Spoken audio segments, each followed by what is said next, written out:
All right, we're back with another full guide. Today we're going to be talking about storytelling. Now, stories have existed since the dawn of time, literally. A good example is the Bible, the holy text. It has a plethora of stories that help people understand what it is to be a good Christian.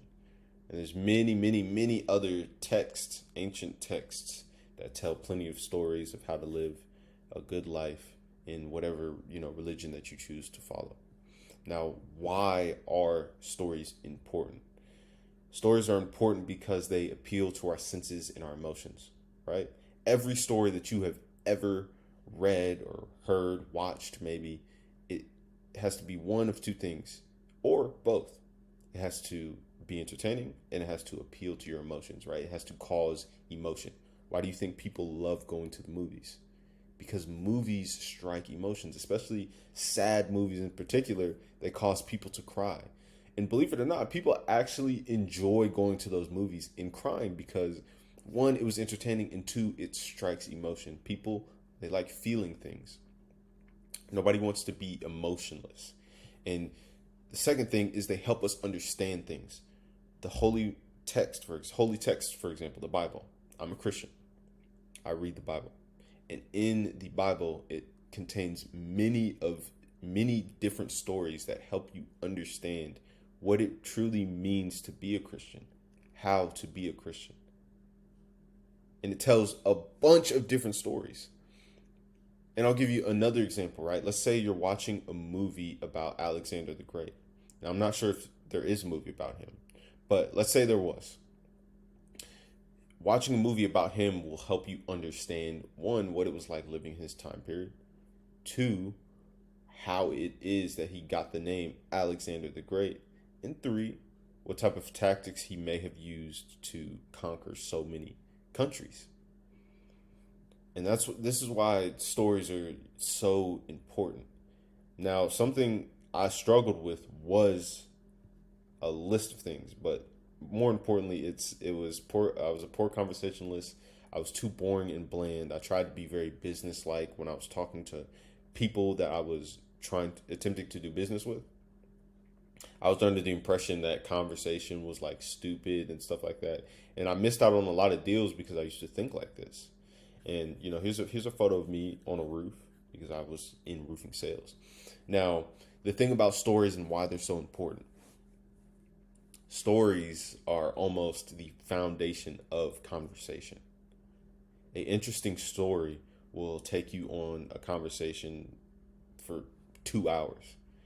I'll give you an example. Let's say I knock on someone's door and I'm trying to sell them a roof. They got some damage on their roof. If he has a basketball court in the driveway, let's say we start talking about it, and then I tell him how I played basketball in high school. We then have this conversation about how I played basketball in high school. Then I start asking him questions about, hey, have you played basketball? He says, yes, I played basketball in the 1980s. I won championships, etc., etc. And I'm like, okay, cool, right? But I leave away with that conversation with a connection, and I probably end up getting on his roof, right? Probably end up getting him a new roof. I probably end up closing the deal. Stories are important because they help you form connections. They help people understand you and potentially the service that you offer. How can I sell deals if I'm not telling stories about homeowners that I've helped get their roofs done? I've helped solve their leaks, whatever. So we need to learn how to tell the difference between good and bad storytelling first and foremost, because you don't want to be the guy. You don't want to be this guy. So basically what ended up happening, and nobody's listening to him, probably because he's doing one or all of these four things. He's yapping, the story is poorly organized, it's sending a very mixed message, and the purpose is a little confusing, and it causes people to yawn. It's boring. Do not be a yapper. No matter what you do, if you're telling a story, if you're talking to someone, do not be a yapper. And what I mean by that is stop talking so much. Stop saying things that are unimportant. You're saying too many things. You're overwhelming people with the amount of things that you're saying. And people don't like that because it's overwhelming, and two, it's boring. People like stories that are concise, that are easy to follow along, that have a purpose, and it sparks some sort of emotion. Having a story having a purpose is very important because if you're telling a story, it has to be relevant with the conversation that you're currently having. And I'll get more into that later. But a good example of someone who tells very good stories is Hamza, right? No glazing or anything like that. But this guy, he does genuinely tell very good stories, right? He has helped me throughout my self-improvement journey simply because of his story. He makes over $200,000 a month, and he's inspired thousands of men with his story. And he has perfected his storytelling tactic. And I'm going to get into that a little bit later. But just to give you a little bit of detail, right? It's transformation in Jeffrey versus Adonis. Like I said, I am going to go more into detail with that later. But Hamza has literally perfected storytelling, right? And because he's perfected storytelling, one, it's made him a lot of money. Two, it has literally landed him thousands of clients. And three, Chad. Nothing more has to be said, right? But how does it help you in sales? How does storytelling help you in sales? Most people aren't telling stories. If you're selling an offer, most people aren't telling stories. Most guys that are trying to sell to people aren't telling stories. They aren't sharing previous experiences. If you really want to build a connection with someone, you need to tell a story, right? You need to share details either about yourself or the product that you're selling, because how are people able to understand whether or not you can actually help them? How do you think I helped people? I let other people know and told past experiences with other homeowners how I helped them get a new roof. And I explained in explicit detail. Not only that, but stories make what you have to say more interesting. If you're a very bland person, if you're very boring, if you feel like you're not very exciting when you talk to people, telling stories is a perfect way to counteract that. Me personally, I'm a very bland and kind of boring person, right? Or well, I was. Not so much anymore because I have stories and experiences to tell now. But overall, stories make you a more exciting person because you have stories to tell, right? Stories are exciting. People like stories. Everyone, right? It doesn't matter if it's a story about a client. It doesn't matter if it's a story about yourself. Either way, stories are good. They build trust. They build strong connections because if since I was a roofer, if I'm telling people how I helped other people and I'm telling them in detail, I'm mentioning their name and everything, where they even lived, not their exact address, of course, but that builds trust. That lets people know that, hey, this guy knows exactly what he's talking about. And it inspires your audience to take action and buy your product or service.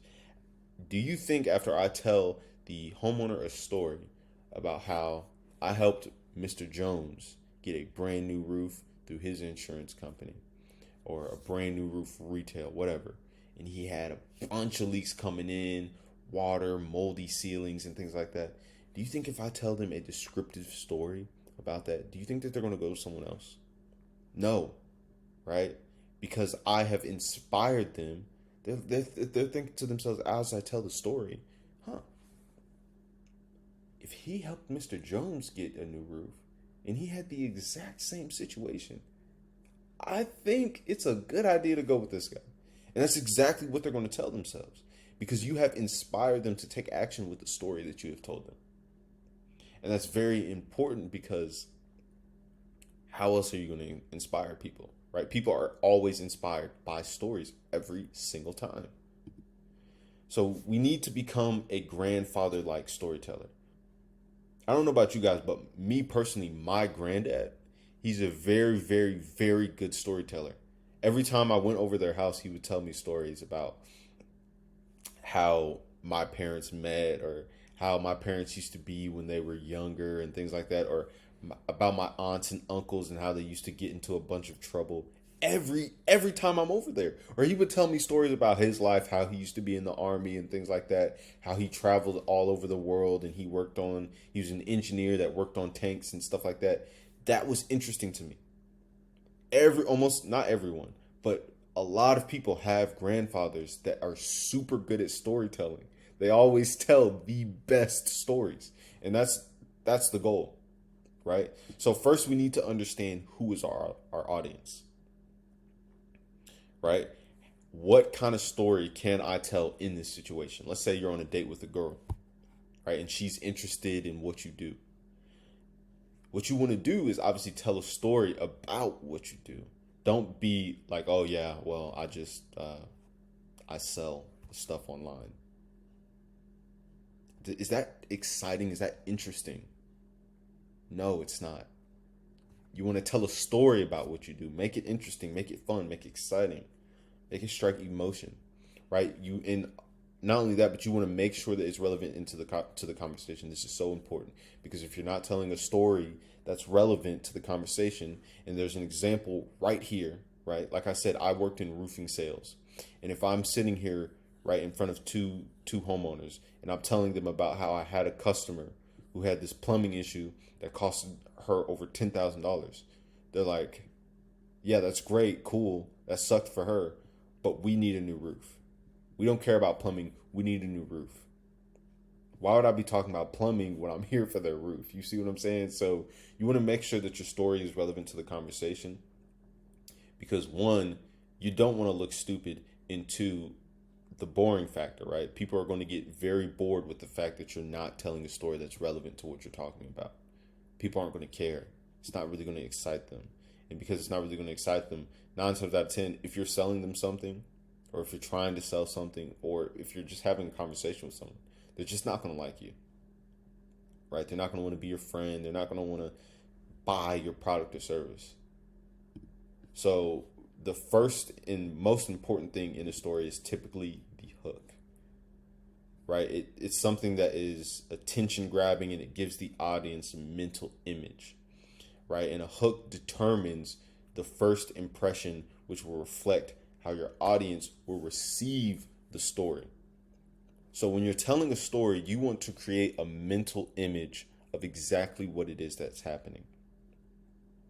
Let's say I'm telling someone a story about how I went to the Grand Canyon. What I want to do at the beginning of the story or use as a hook is talk about the rocks in extreme detail, right? And that way you're creating a mental image for someone because the human imagination is very powerful. And that's why people absolutely love books because it creates imagination. Fiction books create imagination. Women, for example, they love, I think they're called smut books, but stuff like the 50 Shades of Grey. It creates imagination, right? They make a mental picture in their mind and they absolutely love it. People love that. So if you can use a hook that sparks a sense of imagination, that creates a mental image, it'll draw the audience in. It'll draw whoever it is that you're trying to tell a story in, and it'll make the story more exciting to them. And these are just some example of, hooks. If you follow me on Twitter, hooks are very important, right? So let's say some story hook examples we have. The house was on fire. You can then imagine a house being on fire. It was cold and dark. The rain was heavy. Water was running down the walls. So in the next one, right, these next examples are surprising hook claims. These are very, very popular, especially like on Twitter, on YouTube, and stuff like that. 40% of people eat fast food on a daily basis. I'm pretty sure this is true, but this is a surprising claim. Most people would not think that 40% of people eat fast food on a daily basis. 5 million roofs get replaced each year. If I tell this to a homeowner, do you think they're going to know this? No, they're not. Right? So this is just a prime example of something that I could tell someone, right? Let's say they're giving me an objection. I can be like, oh, well, I go on this whole story about how it's very important to get your roof replaced. And I could start with, well, 5 million. Did you know that 5 million roofs get replaced each year? And then just continue to tell whatever story that it is I'm trying to tell. Every story needs a hook, because the hook, it draws people in. It sparks people's interest. You want to spark interest and make a very good first impression. That way people actually listen throughout the entirety of the story. Now, intention. What is the purpose of my story? Is it to influence? Is it to entertain? Is it to inform? This is very important, because if your story has no intention, then you're wasting your words. Literally, you're wasting air. What message do I want to convey with my story? And is it something that would help my audience? Once again, an example. If I'm in front of a homeowner, right, and I'm telling them a story about plumbing, does that really help them? What type of message does that convey? Not a good one. I want to tell them a story about how I can help them fix the leaks in their house, or how I can help them save money potentially, right? I can save them thousands of dollars, right, in potential interior damages if they get their roof replaced within the next few weeks. So every story that you tell, just like the majority of the words that you say, it has to have intention, right? You don't want to fucking tell this story that has no relevance to anything, that means nothing. Every story that you tell must have a purpose, right? And this is important when you're selling. This is important when you're trying to build an audience. This is important for entertaining, informing, whatever. Everything that you do in general just has to have intention. But specifically here, what purpose does your story have? Right? Figure out what that purpose is and convey it in a good way. Right? Now, we want our stories to be clear and concise. We want to avoid being this guy down here, right? So this guy, he was probably yapping, right? So after all that, wait, are you guys listening? And he's crying while the Chads are talking about how the nasty PR that this guy hit right here. You don't want to be this person. If your story isn't clear and concise, nobody's going to want to listen to you. Nobody. So avoid going on tangents, and yap sessions, because yap sessions just lead to people being bored and not listening to you. Let's say like you do YouTube, for example. Like if you're just yapping about something that's completely irrelevant to what your video title is about, people are just going to click off the video. Or if I'm telling a story that's not relevant to fucking roofing, they're not going to listen to me. Right? So what we want to do is get rid of the fluff and unimportant details. We don't need like the extra shit that we, don't need to know. I'm sitting here telling a story about roofing, and then I start talking about the homeowner's dog and the fucking kitchen and stuff like that, how it was really nice and stuff. I don't need to tell those details to them. They don't need to know about somebody else's dog or somebody else's kitchen. Like, that's not important to them, right? What's important is knowing that I helped that guy get a brand new roof. That's important. So what we want to do here is really just practice speaking with less words overall. Like in general, you just want to speak with less words. Like try to speak with as little words that you can possibly manage. Because what is it? I think it's like the less you talk, the more powerful your words are. If that makes sense. I think that's like a quote or something. I don't fucking know, but that's besides the point. Just be clear and concise and speak with less words, right? Have purpose when you're speaking and telling your stories. Now, you want to get personal. Something that is very, very important is getting personal, because this is how you build a connection with people. And 9 times out of 10, when you're getting personal, right, you're going to draw a lot of attention, and it's going to impact people in a very impactful way. Like I said, I used Hamza as an example earlier. He gets very personal and in detail, right? He goes in deep detail with his stories, and it has impacted people simply because of how personal he got, right? Because personal stories, they help people identify you. They help people identify your previous problems. The more personal you are, the better, because it's really going to help people build trust with you. In order for me to build trust, I should share details about myself with people that I come across, whether it be homeowners, potential clients, or just people I want to be friends with. This overall is just how you build trust with people. And you can never really win over people if you don't build trust with them. So you need to get personal with people. Obviously, don't mention shit that's irrelevant to the conversation. But if it's relevant to the conversation, why not get a little personal? Right? Why not just share a little explicit detail about yourself? Right? And that'll make people more comfortable with being around you and talking to you. Right? So just get a little personal. Right? Go into deep detail a little bit if you need to. Right? And body language. This is such an important one because body language is so important because how you tell a story is very important. Now, me personally, I like to talk with my hands a lot because, I'm a sales guy. I like moving my hands. But look at this guy. He's probably telling a story, to his buddies, and he's moving his hands. And that's so important because when you're telling a story, right? For example, imagine you're trying to tell a story.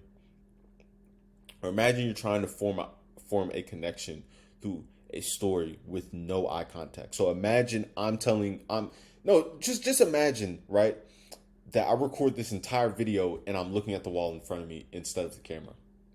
How do you think that would feel? Right? How does this feel right now? Probably weird. Probably like you want to click off the video, right?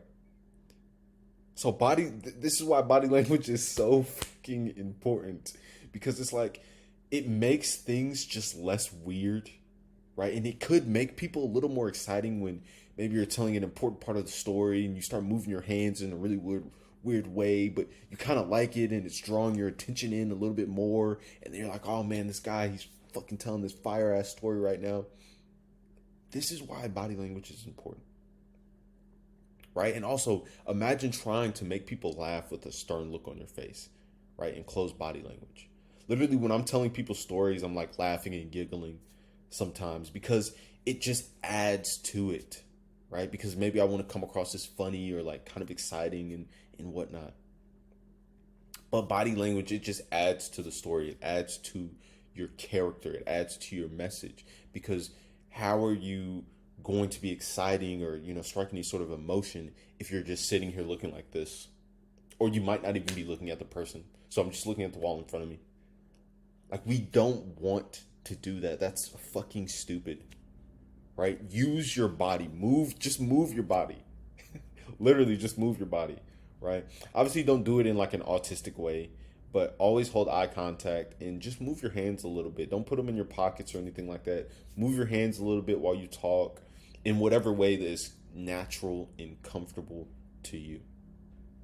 Then you'll get to the point where you're just like me, where you're just moving your hands around you might feel a little retarded while doing it, but just move your hands, bro. Just move your hands.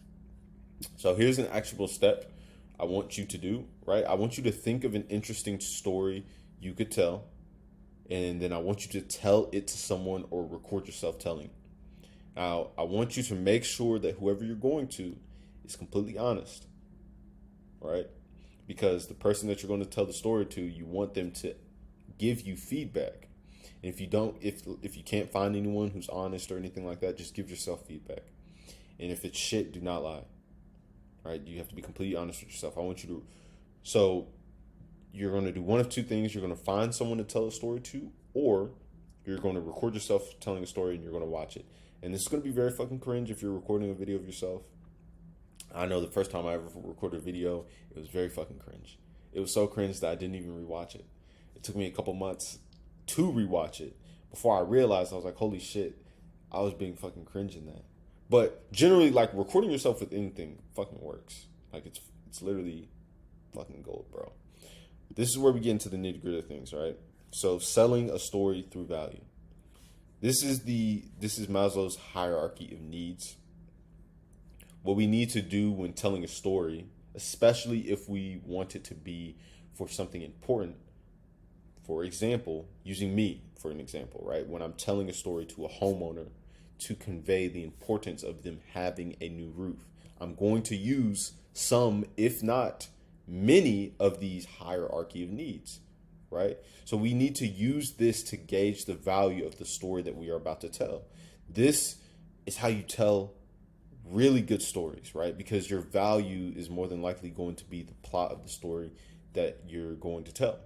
Now, for example, let's say I have a homeowner who's dealing with a really bad leak, right? They got mold in the ceiling, it's starting to become black and whatnot. Now, I'm going to tell them a story that connects to one, if not a couple of these values. For example, in their specific case, it's going to be personal security, it's going to be resources, personal security because they're not necessarily safe if there's mold in their fucking ceiling, right? If they're breathing in mold, they could potentially be at harm of the mold that they're breathing in, right? And two, resources, money. Money. A roof costs money. Damage costs money, right? Property, is their property safe? Health, shelter. It can go into a wide range of things, but finding your values and choosing a value with the story that you're trying to tell is very important because it's going to convey what it is that you're, really trying to get to, right? If I convey a story with these values, it's more than likely going to close the deal. Because if their roof being damaged fucks with their safety, they need to get a new roof. I mean, I don't know about you, but I wouldn't want mold growing in my fucking ceiling. I mean, that fucking sucks, right? So what we need to do is build a plot. And we need to build a plot by choosing, one of these sections, right? Because, right, we're going to use the Avengers for an example because the Avengers is very popular, especially in America. They built a very good plot based off of life versus death, which is adventure and action, right? And a little bit of romance because there was a little bit of romance in there, and right versus wrong. I mean, it's a bunch of, different plots mixed together, but the basis of the plot was right versus wrong and life versus death, right? Because they were battling against villains and it was good versus evil. So every story you've ever read will more than likely have a blank versus blank, right? So Harry Potter, for example, is life versus death, right? It's adventure. It's also right versus wrong as well. Near the end, I think, when they go against the guy that looks like he has no nose. But yeah, every story has a good plot. And here are, the types of story. A good example is the hero's journey, right? The hero goes through an entire journey, right? He's going against some sort of either evil or maybe he's going against himself, right? But you have adventure and action, which is life versus death, temptation and morality, which is right versus wrong, coming of age, which is maturity versus immaturity, romance, which is love versus hate. So every story that you ever tell is going to be in one of these sections. And there's many other sections as well, but these are just ones that came to mind, right? Now, what we want to use while telling a story is negativity and positivity, because using these will take our audience on a emotional roller coaster. If we talk about how the main character almost dies in the story, that is going to put people on the edge of their seat.